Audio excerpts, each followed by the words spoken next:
Thank you to our attendees for being here. This is being recorded, so you will be able to view it later. A special thank you to the Senator for joining us today. It will be a great webinar. And now I will turn it over to EEN's President, Reverend Mitch Hescox, who will kick us off. Take it away, Mitch. Thank you, Tori, and a special thank you to Senator Smith for being on here this morning, and for my friend and co-author, Paul Douglas. This is another one of the series of educational events that the Evangelical Environmental Network is doing to talk about the need for action on climate change. For EEN, climate change is the greatest moral challenge of our time, but also the greatest opportunity for hope and building a sustainable economy for all. And so we're very pleased to have this morning discussion. And one of the great reasons that we're here is that Senator Smith was one of the co-authors of the Senate Select Committee on Climate Change's report on the climate crisis. And so we're here to talk about that this morning and looking for solutions for not only Minnesota, but for all the state. And before I give an opening prayer, we are just so proud that Senator Smith is here. And EEN has a long legacy in Minnesota. We actually have 3 board members who are residents of Minnesota, one of which is a farmer, which we'll talk about in a few minutes. And then we will have all sorts of other folks who we have engaged with in the state of Minnesota. So with everyone's permission, I would like to go with an opening prayer. Gracious God of us all, we live in trying times. COVID, racism, violence. But Lord, you are the God of peace and the God of love. Help us this morning to talk about one of those issues that connect so many points, and that's climate change. Bless our conversation. May you help us to work to build your kingdom and to be your disciples. I ask this in the God that I know best, in Jesus Christ. Amen. And so now, without further ado, I'd like to turn it over to the 13th best reason to live in Minnesota, according to the Minneapolis Star, my friend and colleague, Paul Douglas, to introduce the senator, and then we'll hear from her. Thank you, Paul. 13, huh? Good morning, Mitch. Thank you for that nice introduction. And good morning, Senator. Good morning, everybody. Thank you for tuning in. Tina Smith is, as we all know, a U.S. Senator from the great state of Minnesota. Since coming to Washington, D.C. in early 2018, Senator Smith has been a fierce advocate for Minnesota, has fought to create economic and social opportunity for families, businesses, and communities across the state. As a member of the Senate Democrats' Climate Crisis Committee, Senator Smith understands the urgency of addressing climate change. Senator Smith recently released a comprehensive report and plan of action to address the climate crisis with her colleagues on the committee, detailing how climate action can create millions of new jobs, grow the American economy, and improve people's lives all across this nation. Last year, Senator Smith introduced the Clean Energy Standard Act, which would put our nation on course to achieve net zero emissions from the electric sector by mid-century to fight climate change. She's also the Democratic lead on multiple bipartisan clean energy bills, collaborating across the aisle on bills related to energy storage, wind energy research, and improving the Office of Indian Energy. With that, let's welcome Minnesota Senator Tina Smith. Good morning, Tina. Well, good morning, Paul. Thank you so much. It's great to be with you. And as I recall, the last time you and I spoke, I was in my backyard telling you about my husband's gardening prowess. So, yes, I remember it well. That's right. That's right. And Reverend Hescox, thank you so much for including me in this conversation. I appreciate it, and I appreciated your opening prayer. I don't know about you, but I feel like in this moment, we all would benefit from just taking a deep breath and kind of grounding ourselves in what matters most in this world. And your words did that for me this morning. So I'm grateful for that. And to be able to come together and talk with you about climate change and the urgent need for climate action feels like exactly the right thing to be doing in this moment. You know, I think about this in the context of where we are right now. We have forest fires, deadly forest fires raging across the western United States and California and Oregon and Washington. We have had so many significant storm events in the Gulf states, the southern states, that we had to come up with a whole new way of naming the storms. And of course, Paul knows so well from Minnesota that we see this firsthand in my home state. You don't have to tell Minnesota farmers about the realities of climate change when they see it in their flooded fields and the dramatically changing weather patterns. And you don't have to tell Minnesota loggers and people in the timber products industry what it means for them as we look at our northern forests changing. So to me, this is just a basic fundamental issue. Our climate is changing. That change is caused by human activity, which means that we have the power to address this issue. And addressing this issue is, we can do it in ways that are good for our economy, good for job creation, good for affordable energy, good for our goals around social and economic equity and equality, good for our health.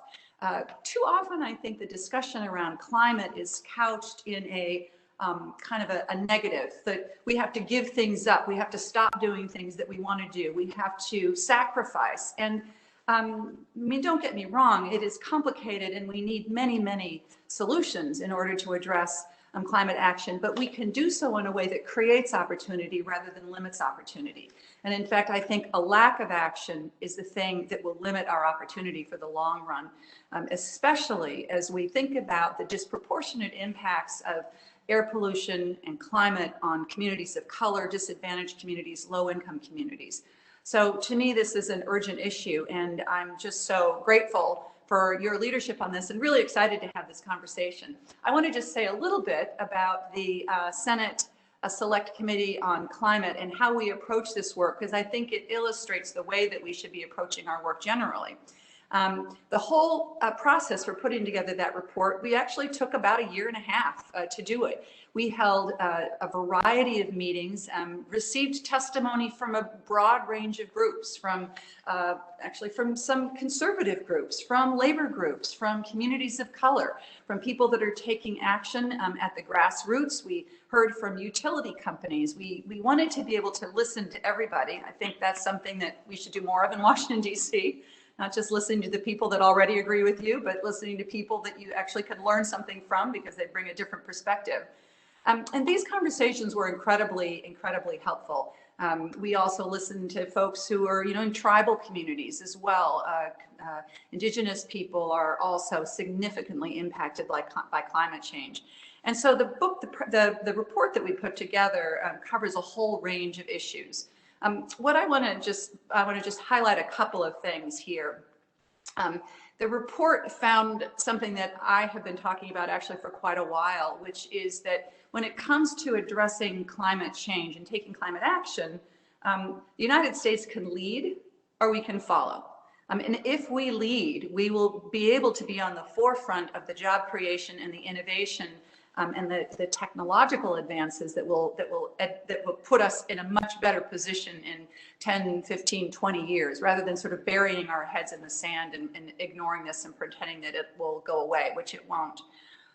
We also looked at the direct impacts of addressing climate change on what decarbonization would mean for people's pocketbooks and their ability to support their families. And we found, of course, that taking these steps will actually create a net positive for people. I mean, just looking at my notes here, we found that decarbonization would save Minnesota households up to $1,200 a year on energy costs by 2050. I think that's really telling.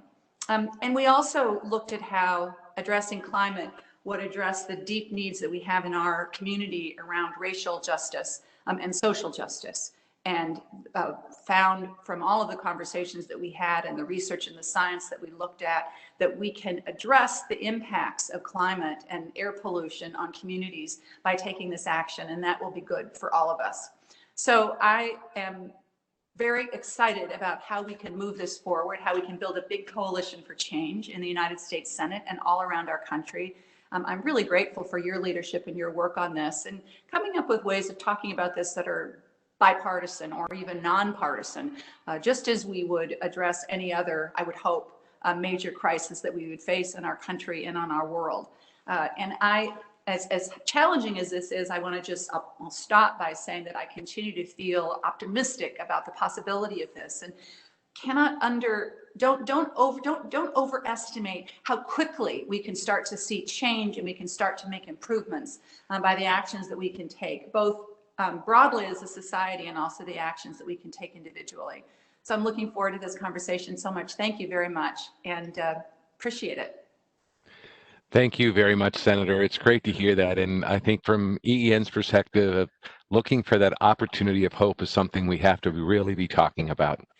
But before we talk into hope and look at that, I want to turn back to Paul, who is a meteorologist and our expert, just to share real briefly about some of the overarching impacts of climate change and how Minnesotans are being harmed and experiencing what's happening. So, Paul, I'll turn it to you. Thank you, Mitch. I appreciate that. And thank you, Senator, for your comments and your optimism. And at the end of the day, in spite of everything, I remain optimistic, and I'll get to that in just a second. I'm not a climate scientist. I'm a meteorologist by training, by profession, but increasingly I've seen the fingerprints of a rapidly changing climate on Minnesota's weather, on global weather. I never set out to talk about climate change. It's just a function of connecting the dots and being open to the implications. So, and the senator touched on this. Tropical storm Beta just hit the Texas coast, the first time a Greek alphabet storm has hit the United States. And we're seeing this in the western wildfires, which are unprecedented. Smoke from these fires reaching as far away as the Netherlands, roughly equivalent to a volcanic eruption in terms of the amount of particulate matter, ash, soot being ejected into the upper atmosphere. And here's the thing, a warming climate is flavoring all weather now, all weather. Some days it's subtle, other days it's like a 2x4 across the forehead. But the symptoms are becoming harder to dismiss and deny. And that's what kind of got me off the dime in the late 90s. The weather increasingly was playing out of tune. We've always had extremes, but to me, it seemed like the extremes were becoming even more extreme. We have a challenge related to semantics. Paul, global warming? What about winter? I'm cold. How can the planet be warming if I'm cold? And climate change? Paul, the climate has always changed, which is true. And there's always been a reason why the climate has shifted. What we're really experiencing is more climate volatility, resulting in greater levels of weather disruption.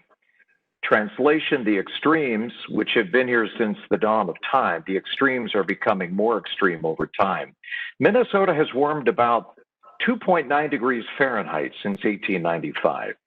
We are about 3.5 inches wetter than we were in the late 1800s. The most dramatic changes, though, have taken place in the last several decades. This according to the Minnesota DNR. Speaking of the DNR, they have a metric called mega rains. And this is how I think most Minnesotans are coming to grips face to face with a rapidly changing climate. These multi-county floods. A mega rain defined as 6 inches or more of rain over 1,000 square miles. There have been 17 of these mega rains since Minnesota became a state in 1858. Of those 17 events, 9 have been observed since 2002. The frequency and ferocity of flooding and the aerial extent of the communities impacted by flooding is increasing. And this, again, my sense, this is how more and more Minnesotans, certainly our farmers, are coming to grips with a rapidly changing climate. We may be seeing fewer days with rain, but when it does rain, the rain comes down much harder. This is a huge risk factor for agriculture, for development, how we site homes and businesses, how we repair our roads, the availability of insurance policies that are affordable, and allowing the marketplace to accurately price climate risk. These are all going to be vital in the years ahead. You know, a lot of people don't like to use the term climate change. People talk about weather extremes, people talk about water stress. I talk to a lot of farmers who talk about the stress on their fields. and being good stewards of the land, and specifically too much water or not enough water. Managing water effectively is going to become a priority this century.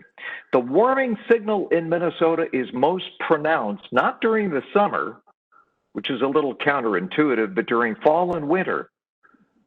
September is the month now that has warmed the most across central and southern Minnesota.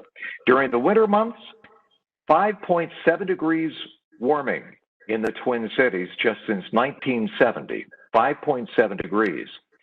And we are experiencing incredible shrinking winters. We still have winter. If Canada runs out of cold fronts, the planet will have much bigger problems. But most years, the warmth lingers much deeper into autumn, and spring thaws consistently arrive 1 to 2 weeks earlier than they did even a generation ago, according to NASA. My friend Mark Seeley reports that since the turn of the century, just in the last 20 years, the frequency of midwinter rain and ice in Minnesota has gone up fourfold, a 4x increase.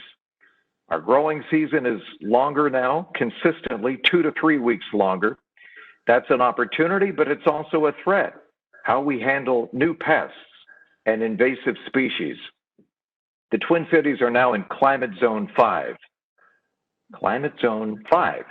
Before roughly 1990, we were in Climate Zone 4. There are new things growing here that weren't growing here even a generation ago. Don't look out your window at the sky for evidence of climate change. Look out your window, new things that are growing in your yard as one more indicator that the climate is in fact warming. Summers, not significantly hotter, not yet, but we are seeing much more humidity, much more water in the air, drippy dew points in the 70s. And again, all this water can fuel these biblical mega rainfall events that we're seeing with greater frequency. No discernible trend with hail or tornadoes, so that's some good news. My closing thoughts, every industry gets disrupted. No business, no industry gets a pass in perpetuity. Fossil fuels now are in the process of being disrupted. I'm optimistic for two reasons. Young people's eyes and their minds are wide open.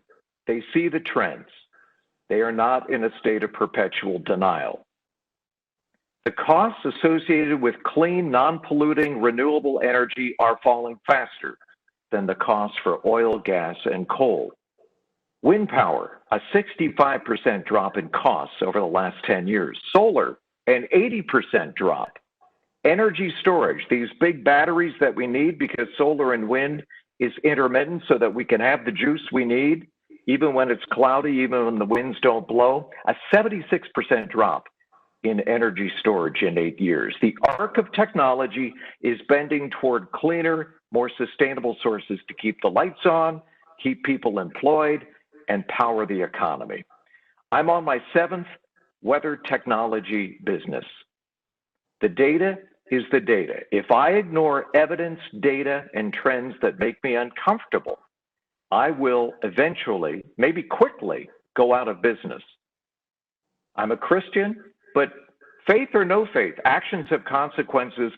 My take, we are accountable for our actions. Ignoring the data, the evidence, the trends is not a viable strategy, and perpetual climate denial is not sustainable. There are bipartisan solutions that will generate more jobs, save us money, and put a lighter touch on God's creation. Our kids, our grandkids deserve nothing less. So, thank you, Paul, very much. Appreciate your thoughts on that. Senator, I'm going to turn back to you to comment on a couple of things that Paul said. Especially one of the questions we get from our farming communities in Minnesota and my board member is looking at natural climate solutions. And I'd like for you to maybe expand upon, you mentioned this earlier, about how some of our farmers can benefit economically from sequestering carbon, from using some of these solutions, and how it can help them out, because we know our family farms are in trouble. Yeah. Well, it's such a great point, Mitch. The agricultural economy has had a really rough couple of years. Low prices, extreme weather events, as Paul was just saying, trade disruptions, a lot of challenges. But I have seen things happening in the agricultural economy and have worked to support that in my seat on the Agriculture Committee that gives me, again, a lot of hope. So here's an example. I went to visit mostly a cattle operation down around Redwood Falls about a year and a half or so ago. And they have adopted the kind of cover crop strategy to changing the way that they're growing. And here's what's happening because of the strategies that they have adopted. And they have no-till, low-till cover crops. And a lot of farmers say, oh, that doesn't really work in Minnesota because our growing season is so short and we don't have time. It doesn't really work out. But he's really showing how it can work out. So because of what's happening with leaving cover crops on the ground, they are, they have less runoff as we have these stronger weather events. The water is held in the soil. Even just after 3 years, they can see the difference in their growing processes. The water is held in the soil so it doesn't run off as quickly. Therefore, you have less erosion.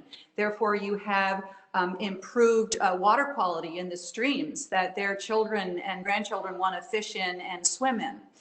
Second of all, because you have these green growing things in the ground, it is soaking up the nitrogen and it is contributing back to the overall soil health. And that means that they have to put fewer inputs into the soil, which is what farmers call the fertilizers that they need to put in order to make sure that the dirt grows the crops that they need to grow. And so that means that they have less cost involved in their operation, and that saves them money. So these kinds of strategies in farming are a big shift for a lot of farmers, but they work, and they are demonstrating that down in Redwood Falls and the area, and I've seen it in other places. Let me just give you one other example. About a week and a half ago, I went to go visit the Main Street project, which is just outside of Northfield, Minnesota.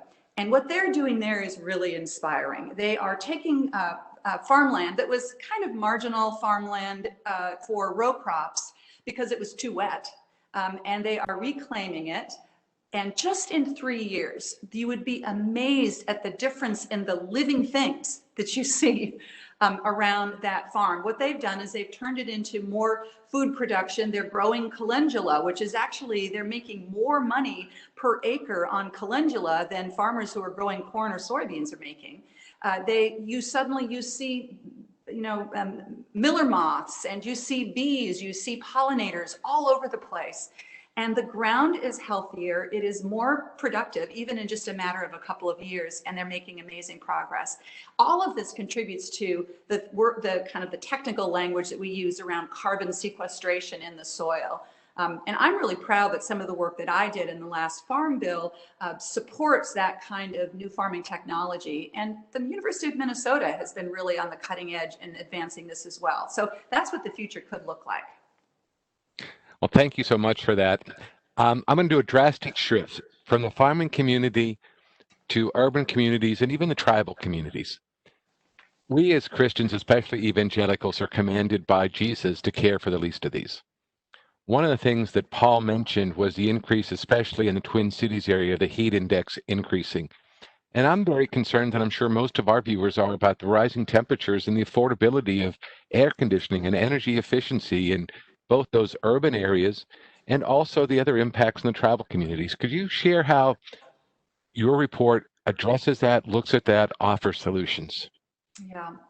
Well, the impacts of a changing climate on urban communities you see in so many ways. One, you see it in air pollution, and you see it in just the heat indexes, just exactly as you've said.